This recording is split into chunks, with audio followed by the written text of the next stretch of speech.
Movie की शुरुआत Caleb नाम के लड़के से होती है, जो ब्लू बुक कंपनी में प्रोग्रामर का काम कर रहा था। तभी उसके पास एक वीआईपी मेल आता है, जो कि उसने स्टॉप लॉटरी की टिकट जीती है, जिसमें कैलेब एक सप्ताह तक ब्लू बुक कंपनी के सीईओ नैथन के घर पर रहने की लॉटरी टिकट थी।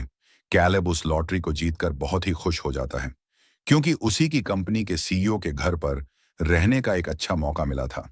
तभी कुछ दिनों बाद एक हेलीकॉप्टर आता है, जो कैलेब को नैथन के घर की ओर उड़ पड़ा। वह कालेब को बर्फीली पहाड़ियों से होकर दूर दराज एक जंगल में नदी के किनारे ले जाकर केलेब को उतार देता है। और पायलट बोलता है, अब आगे का रास्ता तुझे ही तय करना पड़ेगा, क्योंकि मेरे को यहां तक की छोड़ने को बोला था। तुम नदी के सहारे आगे का रास्ता तय करो। केलेब देखता है कि यहां पर दूर दूर तक इंसानों का नामो निशान नहीं था। इस कारण उसके मोबाइल पर भी नेटवर्क नहीं आ रहा था। फिर केलेब नदी के सहारे एक पुराने से घर के पास पहुंचता है। तभी एक आवाज आती है और बोलता है, मिस्टर केलेब, दरवाजे के सामने आ जाओ। और वह दरवाजे के सामने जाते हैं तो एक कैमरा उसकी तस्वीर ले लेता है और वह तुरंत एक तस्वीर बाहर निकाल देता है। दरअसल वह उसकी ही तस्वीर थी और दरवाजा खुल जाता है। वह अंदर जाकर देखता है तो अंदर से नजारा बहुत खूबसूरत दिख रहा था। लेकिन केलेब ने जैसा सोचा था वैसा नहीं था, क्योंकि उसने सोचा था कि वहां पर बहुत सारे नौकर चाकर होंगे, लेकिन वहां पर इंसानों का कोई नामो निशान नहीं था। तभी उसको मिस्टर नैथन दिखता है, जो एक्सरसाइज कर रहा था। तभी उसको केलेब दिखता है, तो उसे नैथन हाय बोलता है और बात करता है। लेकिन केलेब बहुत ही नॉर्म्स दिख रहा था, तो नैथन उसे दोस्त बना लेता है और बोलता है, 7 दिन तक हम दोस्त की तरह ही रहेंगे। फिर नैथन उसे उसका रूम दिखता है और बोलता है, ये लोग की कुछ ही कमरों को खोल पाएगी, बाकी को खोलने की कोशिश मत करना, और समय आने पर मैं तुमको सब बता दूंगा। फिर केलेब उसे रूम में जाकर देखता है तो उसे अजीब सा लगता है, क्योंकि उस रूम में खिड़की नहीं थी। फिर नैथन बोलता है, यह एक रिसर्च फैसिलिटी है, इस कारण इसके अंदर कोई खिड़की नहीं है। फिर नैथन एक डॉक्यूमेंट साइन करने के लिए बोलता है। केलेब पूछता है, इसमें क्या है? नाथन बताता है कि यहां पर जो कुछ भी है वह सीक्रेट रहना चाहिए। वह बातें किसी को नहीं बतानी, और ना ही 7 दिन तक किसी से बात करने की इजाजत है। फिर केलेब को इसमें कुछ अजीब सा लगता है, लेकिन नैथन बोलता है, यदि तुम चाहो तो यह साइन नहीं करके भी 7 दिन तक अस्सो आराम से रह सकते हो, लेकिन तुम्हें मेरी रिसर्च के बारे में कुछ नहीं बताऊंगा। फिर तुम्हें 1 साल बाद लगेगा कि उस दिन वह डॉक्यूमेंट साइन कर देना चाहिए था। फिर तुम पछताओगे। ये बात सुनकर केलेब उस डॉक्यूमेंट पर साइन कर देता है। फिर मिथुन कालीकट से पूछता है कि तुम्हें ड्यूरिंग टेस्ट के बारे में मालूम है?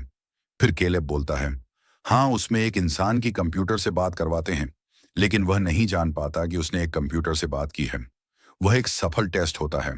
फिर कैलेब पूछता है, तुम एक एआई बना रहे हो? नैथन जवाब देता है, मैं पहले ही एक एआई बन चुका हूं और उसकी ड्यूरिंग टेस्ट तुम करोगे। और बोलता है, तुम सोचो कि यदि हमने एक ऐसी आई मशीन बना दी जो अपने आप में सोच सकती है, तो क्या होगा?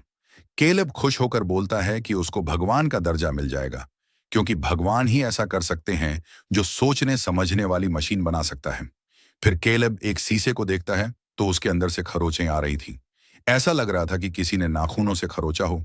तभी कैलेब को एक एआई रोबोट दिखती है, जिसे नैथन ने बनाया था। फिर वह कैलेब के पास आकर उसे हेलो बोलती है। केलेब अपना परिचय देता है और उससे उसका नाम पूछता है। तो वह रोबोट बोलती है कि मेरा नाम ईवा है। और वह रोबोट बोलती है, आज पहली बार नैथन के अलावा किसी इंसान को देख रही हूं। फिर क्लब नितिन के पास आता है और उसकी बहुत सारी तारीफ करता है। फिर रात को केलेब एवा को मॉनिटर कर रहा था। तभी अचानक वह रोबोट खड़ी होकर एक दीवार पर पेंटिंग बनाती और एक तार कैमरे की तरफ देखती है। उसे लगता है कि केलेब उसे ही देख रहा है। तभी अचानक पूरी फैसिलिटी की लाइट चली जाती है और सिस्टम में आवाज रन हो रही थी। जनरेटर शुरू हो रहा है, तब तक सिक्योरिटी लॉकडाउन कर दिया गया है। तभी केलेब गेट को खोलने की कोशिश करता है, लेकिन वह नहीं खुलता। कुछ समय बाद लाइट फिर से आ जाती है। फिर वह गेट को खोलता है तो गेट खुल जाता है। फिर केलेब ने चैन की सांस ली और वह जाकर सो जाता है। फिर सुबह एक लड़की केलेब के कमरे में आती है और कॉफी का ग्लास रखकर वैसे की वैसे चली जाती है। इससे केलेब की नींद खुल जाती है। फिर कैलेब नैथन के पास जाता है। फिर कैलेब के बोलने से पहले नैथन बोलता है कि वह क्योको रोबोट है, जो उसकी सर्वेंट थी। इसी के साथ एवे का दूसरा सेशन शुरू हुआ। इसमें एवेआ ने एक ड्राइंग बनाई थी, जिसका कोई मतलब नहीं था। उसमें कुछ भी समझ नहीं आ रहा था। फिर पहले बोलना है, तुम कोई दूसरी ड्राइंग बनाना। फिर एवा केलेब से उसका परिचय पूछती है, जिसमें केलेब अपना पूरा परिचय बता देता है, जिसमें अपना नाम, शहर, उम्र और जो उसके साथ बचपन में हुआ था, जिसमें केलेब अपने माता पिता का भी जिक्र करता है जिनका एक्सीडेंट हो गया था। केलेब बोलता है, इस एक्सीडेंट में केलेब बैक शीट पर बैठा था, लेकिन मैं बच गया, जिस पर एवे दुख जाहिर करती है। फिर वह नेथन के बारे में पूछती हैं कि वह तुम्हारा दोस्त है। फिर केलेब बोलता है, इतना खास नहीं, क्योंकि अभी हमें मिले हुए ज्यादा दिन नहीं हुए। तभी फिर से रिसर्च फैसिलिटी में लाइट चली जाती है, जिससे सभी दरवाजे लॉक और कैमरे ऑफ हो जाते हैं। फिर एवा केलेब बोलती हैं, नेथन बहुत बुरा इंसान है, तुम्हें उसकी हर बात नहीं माननी चाहिए। यह सुनकर केलेब हैरान हो जाता है। इतने में लाइट वापस आ जाती है और एवे कुछ और ही बात करने लग जाती है, क्योंकि उनको मालूम था कि नेथन उन पर कैमरे की मदद से नजर रख रहा है। फिर उसी रात क्योको के हाथ से वाइन गिर जाती है। उस पर नेथन बहुत ही ज्यादा गुस्सा करता है और उसे भेज देता है। फिर नेथन पावर कट के बारे में बात करते हुए बोलता है कि पावर कट होने के बाद तुमने और एवा क्या बात की, क्योंकि पावर कट होने के बाद सीसीटीवी कैमरे बंद हो जाते हैं, जिस कारण मैं तुमको नहीं सुन पाया। फिर केलेब बोलता है, कुछ खास नहीं, वह उस सच्चाई को नहीं बताता है। और अब केलेब को एवा पर हमदर्दी होने लगी थी और केलेब हर वक्त कैमरे से एवा को मॉनिटर करता था और एवा भी कैमरे की तरफ देखते रहती थी और समझती थी कि कैलेब उसे है देख रहा होगा। फिर नेथन कैलेब को उस कमरे में लेकर जाता है जहां पर नेथन ने एवे को बनाया था और वहां पर उसे उसका दिमाग दिखाता है, जो एक जल पदार्थ की तरह दिख रहा था। इसी के साथ तीसरा सेशन स्टार्ट होता है। एवा केलेब को एक ड्राइंग दिखाती है, जिससे यह समझ आता है कि अब एवा किसी भी चीज को देखती है उसकी अच्छी ड्राइंग बना लेती है। इससे केलेब काफी खुश होता है। फिर एवा बोलती है, मैं आज तक इस रूम से बाहर नहीं गई, मैं भी बाहर जाना चाहती हूँ और इस नजारे को देखना चाहती हूँ। यदि मैं बाहर आ गई तो तुम मेरे साथ डेट पर चलोगे? केलेब ने कहा। हाँ। फिर एवा केलेब के लिए सज कर आती है। वह बिल्कुल भी रोबोट नहीं लग रही थी। फिर एवा केलेब से बोलती है, तुम मुझे चाहने लगे हो, लेकिन केलेब मना कर देता है। फिर एवा बोलती है, मैं तुम्हारे माइक्रोवेव को देख रही हूं, तुम मुझे चाहते हो। फिर केलेब भी आंखों ही आंखों में हामी भर देता है। फिर केलेब नेथन के पास आता है और बोलता है कि तुमने रोबोट को एक जेंडर का रूप क्यों दिया। इसमें नेथन ने रोबोट को इस तरह प्रोग्राम किया था कि वह सोच समझ सकती थी और इंसानों के सारे सुख ले सकती हैं और वही इंसानों के साथ संबंध भी बना सकती हैं। फिर उसी रात नेथन एवा के पास जाता है और उसकी ड्राइंग को फाड़ देता है। इससे केलेब को गुस्सा आता है। फिर वो नेथन के रूम में जाता है, लेकिन नेथन वहां पर नहीं था। वहां पर क्यों थी उससे। वह नेथन के बारे में पूछता है तो वह अपने कपड़े उतारने लगते हैं। फिर केलेब बोलता है, मेरा ऐसा कोई इरादा नहीं है। दरअसल नेथन ने क्यों को ऐसे ही प्रोग्राम किया था। इतने में नेथन आ जाता है। नेथन शराब के नशे में फूल था। केलेब नेथन से सवाल करता है कि तुमने एवे की ड्राइंग क्यों फाड़ी, लेकिन नेथन कुछ नहीं बोलता और क्यूको के साथ डांस करने लग जाता है। अगली सुबह केलेब एवा से मिलने जाता है। तब एवा उसे वही तस्वीर दिखाती है जिसे नेथन ने फाड़ दी थी। वह तस्वीर कालेब की थी। कालेब इससे बहुत दुखी हो जाता है। फिर कालेब उसे वह सारी सच्चाई बता देता है, जो कि वह यहाँ पर एवे की टेस्टिंग करने आया था। इससे एवा मायूस हो जाती है और बोलती है, यदि मैं टेस्ट में फेल हो गई तो मुझे स्विच ऑफ कर दिया जाएगा। लेकिन केलेब बोलता है, मुझे नहीं मालूम। फिर कालेब नेथन के पास आ जाता है और नेथन से पूछता है कि रोबोट अपने टेस्ट में पास हो जाए तो तुम उनके साथ क्या करते हो।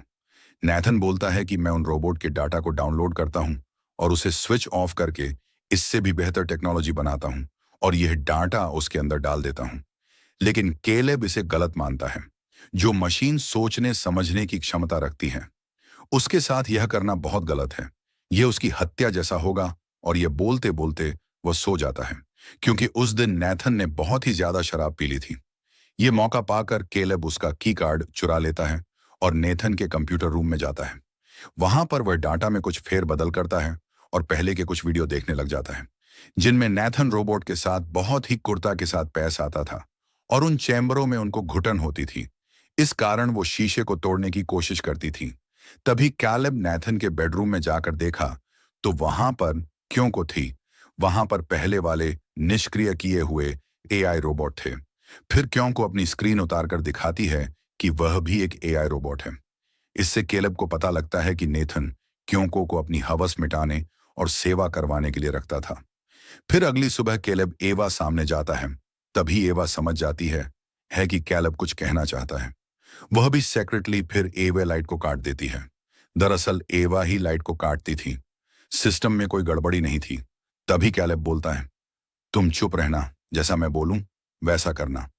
वो बोलता है कि मैं आज रात नेथन को शराब ज्यादा पिला दूंगा और फिर नशे में दूत रहेगा। तब मैं इस फैसिलिटी के डाटा में फेर बदल कर दूंगा, जिससे रात 10 बजे तुमको लाइट काटेगी तब ऑटोमेटिक दरवाजे खुल जाएंगे।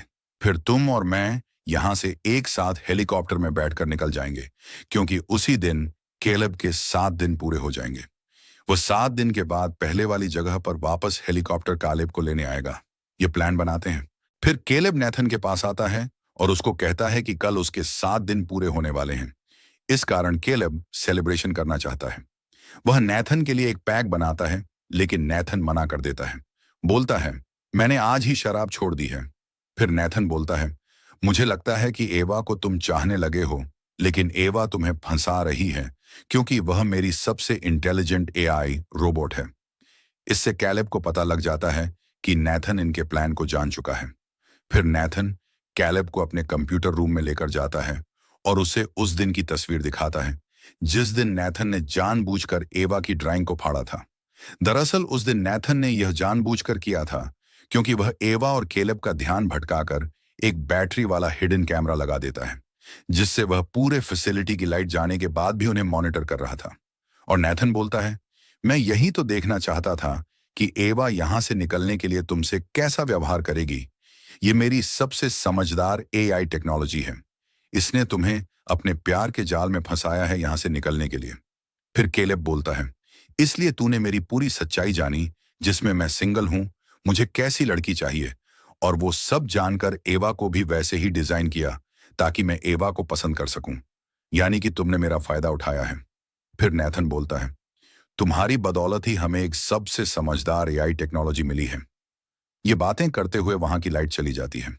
फिर नेथन बोलता है, एवा समझ रही होगी कि तुमने मुझे शराब पिलाकर फूल कर दिया होगा और यहाँ के डेटा में फेरबदल कर दिया होगा, जिससे लाइट जाने के बाद दरवाजे अनलॉक हो जाएंगे। लेकिन ऐसा नहीं होगा। तभी कैलेब बोलता है, मैं जानता था कि लाइट जाने के बाद भी तुम हमें मॉनिटर कर रहे हो, इसीलिए पिछली रात ही मैंने डेटा में फेरबदल कर दिया था। अब तक तो एवा बाहर निकल चुकी होगी। तभी लाइट आ जाती है। नेथन कंप्यूटर में देखता है तो एवा बाहर निकल चुकी थी। फिर गुस्से में नेथन ने कैलेब के ऊपर वार किया और उसे बेहोश कर दिया। इधर क्योको के हाथ में एक चाकू देखकर नेथन समझ जाता है कि एवा ने क्योको को अपने साथ मिला लिया है।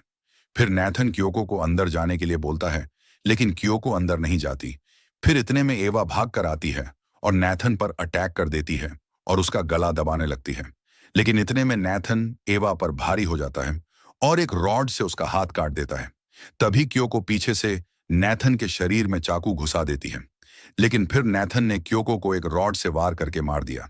तभी पीछे से एवा उठकर नेथन के शरीर से चाकू निकालती है और उसके सीने में घोंप कर उसे मार देती है। फिर एवा नेथन के रूम में कैलेब के पास जाती है। कैलेब को अब तक होश आ चुका होता है। फिर कैलेब सोचता है कि नेथन जो भी बोल रहा हो, लेकिन एवा मुझसे सच्चा प्यार करती है। फिर एवा कैलेब को बोलती है, तुम यहीं पर रुको। फिर एवा नेथन के रूम में जाती है और एक पुराने फीमेल रोबोट का हाथ अपने कटे हुए हाथ में लगा लेती है और वहां से उसकी स्किन भी अपने ऊपर लगाकर एक खूबसूरत ड्रेस पहनकर वहां से निकल रही थी। कैलेब को बिना निकाले ही वहां से निकल रही थी। कैलेब एवा को वहां से निकलने के लिए बोलता है, लेकिन एवा उसे वहीं पर लॉक करके फैसिलिटी के बाहर आ जाती है। इसका मतलब नेथन सही था और कैलेब का फैसिलिटी से जिंदा बाहर आना नामुमकिन था। इधर वह हेलीकॉप्टर कैलेब को लेने आ गया था। एवा उसके पास जाती है और उसे अपनी बातों में लाकर उसके साथ शहर की तरफ चली जाती है। इसका मतलब इस दुनिया में इंसानों का खत्म होना तय था और एक रोबोटिक युग की शुरुआत होने वाली थी। फिर एवा को शहर में इंसानों के बीच घूमते हुए दिखाया गया। यह मूवी यहीं पर समाप्त होती है। यदि आपने अभी तक वीडियो को लाइक और चैनल को सब्सक्राइब नहीं किया है तो सब्सक्राइब जरूर करें। धन्यवाद।